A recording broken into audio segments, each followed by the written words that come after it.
Here we are. You're a conservative rabbi. I am. I'm an evangelical pastor. Thank you for coming up to New York to see me. Yeah, and we're in this historic synagogue here. So what are we doing here? Well, you wanted to talk about the Torah. Yeah. So, I think that if you read deeply between the lines, the offering of every sacrifice is a substitution for the self. Like, one of the important Bible commentators from the Middle Ages, he said, you know, the way they did the sacrifice is they put their hands on the animal and they pressed down on the animal and gave it away. And he said, I know that in some sense I don't deserve the gift of my own life. I don't like to say deserve to die. I think that's a violent expression, and so I would use a little bit different language than he did. You know, in some sense, an awareness of sin. You say, really, I should be the one sacrificed, but in your grace, you're willing to accept this sacrifice instead, and you put your weight on the animal and then give it away. I find that tremendously poetic and inspiring.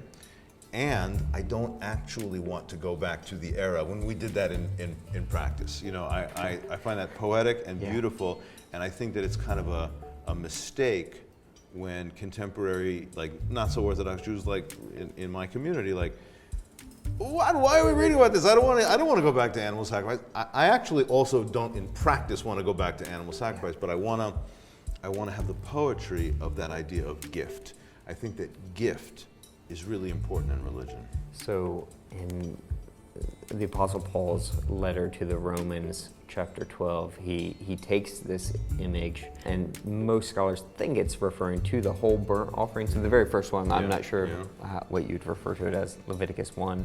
After he's laid out what Jesus has done for us as Christians, he says, now our logical act of response is that we present our bodies as living sacrifices.